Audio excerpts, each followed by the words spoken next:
नमस्कार एवरीवन, आज हम बात करने वाले हैं स्फूर्ति स्कीम के बारे में। हम इस स्कीम के बारे में डिटेल में बात करें उससे पहले हमको ये जान लेना बहुत ही ज्यादा जरूरी है कि आखिर इस स्कीम का जरूरत क्यों पड़ा। सबसे पहली बात तो इस स्कीम के बारे में यह है कि ये स्कीम आर्टिसंस के लिए है, ऐसे आर्टिसंस के लिए है जो परंपरागत उद्योग से जुड़े, मींस ट्रेडिशनल इंडस्ट्रीज से जुड़े हैं। ट्रेडिशनल इंडस्ट्रीज में जैसे खादी ग्राम उद्योग है, जैसे कोयर उद्योग है, जैसे लाख उत्पादन है, मधुमक्खी पालन है, जैसे कोई माचिस बनाना है, जैसे अगरबत्ती बनाना है, जैसे बांस की कोई कलाकारी, जैसे ब्रास मेटल का कोई चीजें बनाना है।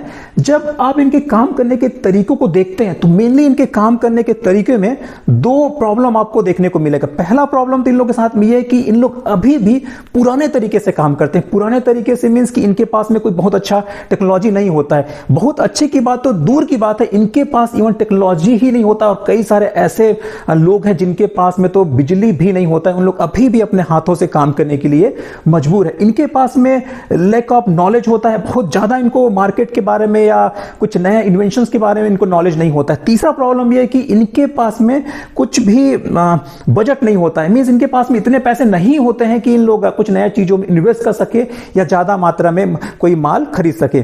अगला प्रॉब्लम इनके साथ में यह है कि इनके पास में कुछ स्पेसिफाइड मार्केट नहीं होता है, मींस इन लोग जितना चीज भी बनाते हैं वो अपने आपस में ही लोकल मार्केट में ही औने पौने दाम में वो बेच देते हैं। और इनके साथ में सेकेंड प्रॉब्लम यह है कि ये आर्टिसंस काफी ज्यादा बिखरे हुए हैं, मींस अगर एक आर्टिसन यहां है तो दूसरा आर्टिसन 5 किलोमीटर दूर में है, दूसरा एक अगला आदमी 10 किलोमीटर दूर में, तीसरा 15 किलोमीटर, 20 किलोमीटर, ऐसे दूरी में इन लोग चले रहते हैं और आपस में इन लोगों का कोई कनेक्शन नहीं होता है। इससे प्रॉब्लम क्या होता है कि इन लोग आपस में एक तो यूनाइट नहीं हो पाते और दूसरा इन लोग अपने रिसोर्सेज को भी शेयर नहीं कर पाते हैं। और तीसरा प्रॉब्लम यह है कि जो कुछ भी प्रॉब्लम आता है उसको उन लोग इंडिविजुअली फेस करते हैं। अगर ग्रुप होता तो पूरे ग्रुप में फेस करते और बहुत ही आसानी से उस चीज को वो डील कर सकते थे।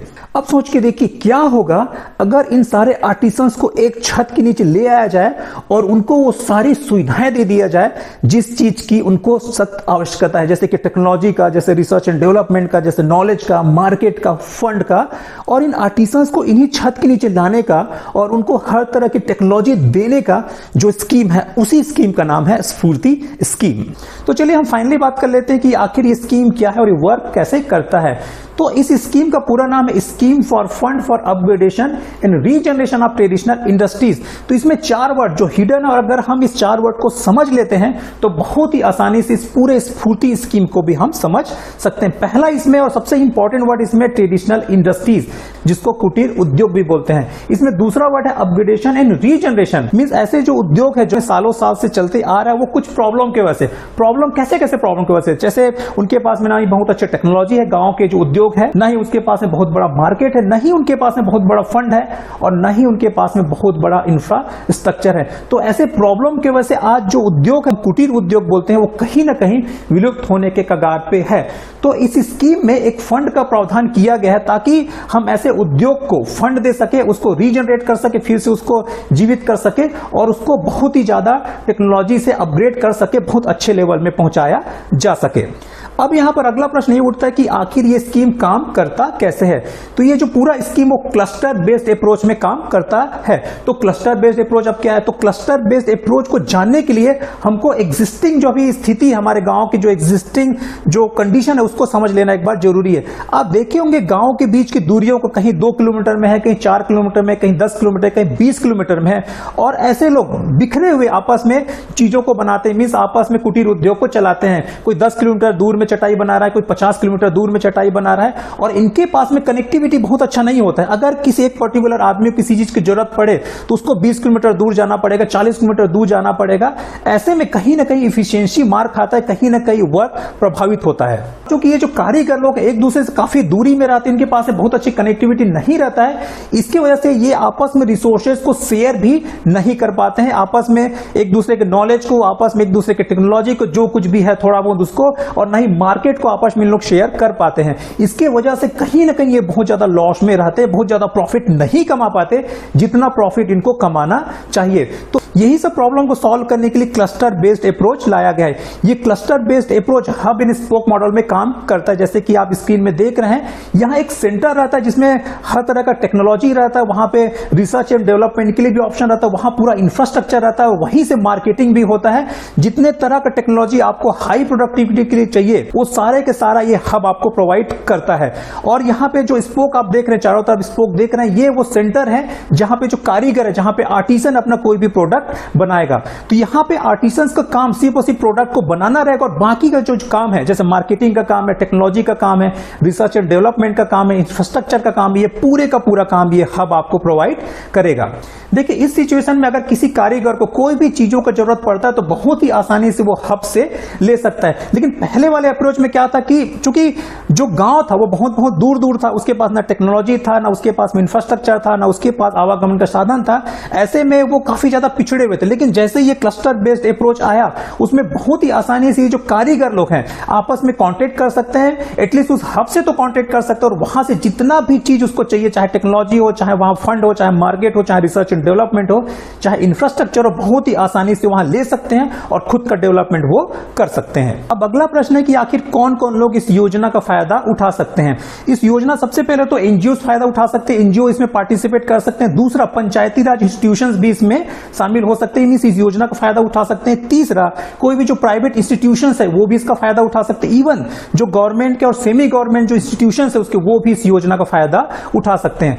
अगर आप अलग अलग कारीगर है और आपको इस योजना से जुड़ना, इसका फायदा उठाना है, तो आपको अब करना क्या है? तो सबसे पहला काम आपको करना है वो है समूह बनाना, वो है एक ग्रुप में आप सबको इकट्ठा होना। इसके लिए आप कई तरह से ग्रुप बना सकते हैं, चाहे तो एनजीओ के रूप में आप जुड़ सकते हैं, चाहे तो कोऑपरेटिव सोसाइटी के रूप में जुड़ सकते हैं, चाहे ट्रस्ट के रूप में भी आप जुड़ सकते हैं। अब यहां आप समूह दो टाइप का बना सकते हैं, मींस यहां पे आप दो टाइप का क्लस्टर बना सकते हैं।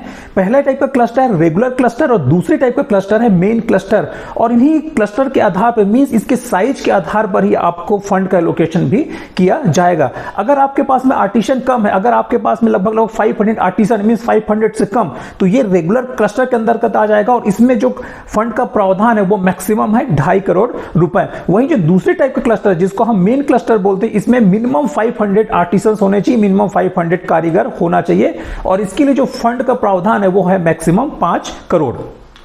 अब यहां पर एक अगला प्रश्न यह उठता है कि आखिर हम किन किन उत्पाद के लिए क्लस्टर बना सकते हैं। तो प्रैक्टिकली आप किसी भी उत्पाद के लिए क्लस्टर बना सकते हैं। हम एग्जांपल के रूप में देख सकते हैं कि कैसे कैसे आप उत्पाद के लिए क्लस्टर बना सकते हैं। इसमें पहला तो है जो खनिज से संबंधित है उसके लिए भी आप क्लस्टर बना सकते हैं, जैसे चूना उद्योग के लिए। जो वन आधारित है उसके लिए भी आप क्लस्टर बना सकते हैं, जैसे मधुमक्खी पालन के लिए, औषधि उत्पादन के लिए। वहीं जो कृषि आधारित है, जैसे दलहन उत्पादन के लिए, गुड़ के लिए, पाम गुड़ के लिए, इसके लिए भी आप क्लस्टर बना सकते हैं। वही पॉलीमर और रसायन आधारित उद्योग के लिए भी आप बना सकते हैं, जैसे कुटीर माचिस उद्योग। वहीं जो ग्रामीण अभियांत्रिकी है और ग्रामीण प्रौद्योगिकी, उसके संबंधित भी आप क्लस्टर बना सकते हैं। वहीं जो हाथों से बनाने वाली चीजें मींस हस्त निर्मित जो कागज और रेशा उद्योग है, उससे रिलेटेड भी आप क्लस्टर बना सकते हैं। और कोई सर्विसेज अगर है, मींस कोई सेवा है, तो उससे भी संबंधित आप क्लस्टर बना सकते हैं, जैसे परिधान एवं वस्त्र, जैसे कपड़ा बनाना, जैसे एम्ब्रॉयडरी करना, जैसे फैब्रिक। अब एक बार जब आपका ग्रुप बन जाता है, जब आप ये डिसाइड कर लेते हैं कि आपको कौन सा उद्योग डालना है, तो फाइनल क्वेश्चन यहां पे आता है कि अब आपको अप्लाई इसके लिए करना कहां है और कैसे अप्लाई करना है। तो आपको अपने नोडल एजेंसी के पास में इसको अप्लाई करना है, या यहां पे आप ऑनलाइन भी अप्लाई कर सकते हैं, ऑफलाइन भी अप्लाई यहां पे आप कर सकते हैं। अगर ऑनलाइन का प्रोविजन ना हो तो आपको ऑफलाइन अप्लाई वहां पे करना है। तो अब यहां एक और प्रश्न उठता है कि आखिर नोडल एजेंसी क्या है। तो नोडल एजेंसी जिस भी पर्टिकुलर उद्योग में आप एंट्री लेना चाहते हैं, जिस भी पर्टिकुलर उद्योग के लिए आप क्लस्टर डालना चाहते हैं, उसी उद्योग से संबंधित एक सरकारी संस्था होता है। उसी संस्था में आपको जाकर अपने फॉर्म को जमा करना पड़ता है। टाइम टू टाइम ये नोडल एजेंसी चेंज होते रहता है। एक स्क्रीनिंग कमेटी होता है, वो नोडल एजेंसी को चेंज करते रहता है। जैसे कि अगर आप कोयर से संबंधित कोई उद्योग डालना चाहते हैं, तो कोयर बोर्ड आपके लिए एक नोडल एजेंसी का काम करेगा। अगर आप खादी उद्योग से संबंधित कोई बिजनेस डालना चाहते हैं, तो खादी विलेज इंडस्ट्रियल कमीशन आपके लिए नोडल एजेंसी का काम करेगा। अब आपको यह भी पता चल गया कि आपके उद्योग के लिए नोडल एजेंसी कौन सा रहेगा। तो आखिर यहां पे अब देखना है कि नोडल एजेंसी का काम क्या क्या होता है। तो नोडल एजेंसी का पहला काम तो यही है कि मॉनिटरिंग और इवोल्यूशन करता है आपके क्लस्टर का। दूसरा इसका काम है, यही जो नोडल एजेंसी वही आपको फंड भी रिलीज करेगा, और यही जो नोडल एजेंसी रहेगा वही आपको हर तरह के काम के लिए सपोर्ट भी करेगा, जैसे कि इन्वायरमेंटल क्लियरेंस के लिए और कोई भी जो गवर्नमेंट की संस्था से कुछ भी जो अप्रूवल लेना है, ये सब अप्रूवल के लिए, क्लियरेंस के लिए यही नोडल एजेंसी आपका हेल्प करेगा। और बीच बीच में जो भी आप उत्पादन लेंगे, जो भी आप काम करेंगे, इसका जितना भी जो परफॉर्मेंस का इवोल्यूशन करना है वो भी आपका नोडल एजेंसी ही करेगा। एक बार जब अपने फार्म का आप नोडल एजेंसी को देते हैं तो नोडल एजेंसी पूरा आपके फार्म का स्क्रूटनी करता है, देखता है कि क्या इसमें कमियां हैं, क्या छूटा है, और जैसे ही उसको लगता है कि आपका ये पूरा फार्म बिल्कुल कंप्लीट है तो वो अपने ऊपर की कमेटी को, जिसको हम लोग स्क्रीनिंग कमेटी बोलते हैं, उसके पास में ये फार्म को वो भेज देता है। और यहां साथ ही साथ ये नोडल एजेंसी ये भी देखता है कि आपके पास में कोई टेक्निकल एजेंसी है कि नहीं। अगर आपके पास में कोई टेक्निकल एजेंसी नहीं है तो ये खुद नोडल एजेंसी आपको सजेस्ट करता है टेक्निकल एजेंसी के लिए। अब आखिर ये टेक्निकल एजेंसी है क्या? तो टेक्निकल एजेंसी सेंट्रल लेवल का, एक केंद्र लेवल का बहुत ही एक्सपर्ट एक इंस्टीट्यूशन होता है, जिसको आपके जो भी उद्योग डाल है उसके बारे में बहुत ही अच्छा इंफॉर्मेशन होता है, उसके पास में सारा एक्सपर्टीज होता है। और दूसरा काम क्या करता है आपका टेक्निकल एजेंसी? सबसे पहला तो जो भी प्रोजेक्ट आप डाल रहे हैं उसके लिए वो एक एक्शन प्लान तैयार करता है, रेगुलर आपके क्लस्टर का मॉनिटरिंग वो करता है, आपके जितने भी लोग हैं उसको वो बीच बीच में ट्रेनिंग भी देता है वो। और यही जो टेक्निकल एजेंसी वो टाइम टू टाइम अपने नोडल एजेंसी को भी हेल्प करता है, ताकि आपको जितना भी क्लियरेंस है गवर्नमेंट की तरफ से, इन्वायरमेंट की तरफ से, वो सारा चीजें आसानी से आपको मिल जाए। और यहां फाइनली स्क्रीनिंग कमेटी आपके पूरे फार्म को स्क्रूटनी करता है, देखता है कि सही है कि नहीं है, और फाइनली उसको जब लगता है कि पूरा चीजें सही हैं तो आपके जो प्रपोजल है क्लस्टर का प्रपोजल को वो अप्रूव कर देता है।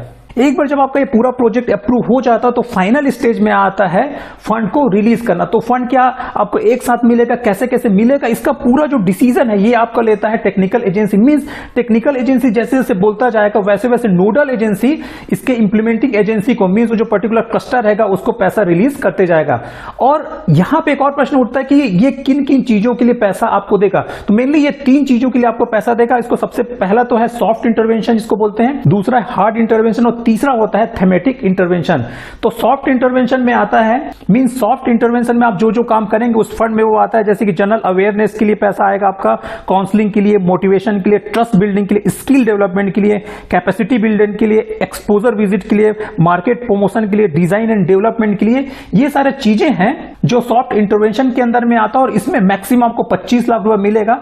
मींस जितना भी पैसा आपको मिलेगा उसमें 2 भाग में हम डिवाइड करेंगे, पहला तो 90% और दूसरा है 10%। 10% वो ऐसा पार्ट है जिसको आपको लगाना है, क्लस्टर के लोगों को वहां लगाना पड़ेगा। इसको आप चाहे कैश के रूप में भी लगा सकते हैं, इसमें आप अपने जमीन को लीज में देके भी वहां लगा सकते हैं। तो उसके बाद बचा 90%। तो 90% का, इस जो 90% का 10% जाएगा सॉफ्ट इंटरवेंशन में, और उसका फिर 80% रहेगा वो रहेगा हार्ड इंटरवेंशन में। और इसी हार्ड इंटरवेंशन का जो 8% रहेगा वो कमीशन जाएगा आपके टेक्निकल एजेंसी को, क्योंकि टेक्निकल एजेंसी कहीं ना कहीं आपके लिए बहुत बड़ा काम करता है, आपके मॉनिटरिंग के लिए, आपके पूरा स्किल डेवलपमेंट के लिए, आपके डिजाइन के लिए। इसीलिए इसका जो 8% है वो टेक्निकल एजेंसी को जाएगा। तो यहां हार्ड इंटरवेंशन के अंदर में अब आता क्या है, इसके लिए पैकेजिंग सेंटर बनवाना, इसके लिए कॉमन फैसिलिटी सेंटर बनवाना, इसके लिए टूल्स एंड टेक्नोलॉजी अरेंजमेंट करना, वेयर हाउसिंग बनाना, ट्रेनिंग देना, ये सब काम है जो हार्ड इंटरवेंशन के अंदर में आता है। और फाइनली बच जाता है थेमेटिक इंटरवेंशन। इसमें जैसे रिसर्च एंड डेवलपमेंट है, इसमें से ई कॉमर्स में अगर आपको डालना है तो उससे रिलेटेड कुछ काम है, इसमें जैसे मीडिया को कुछ इंफॉर्मेशन आपको देने, अपना प्रमोशन करना है, तो ये सारे काम भी ये थेमेटिक इंटरवेंशन में आता है। तो ये तो रही बात पूरे स्फूर्ति स्कीम के बारे में डिटेल में। Thank you.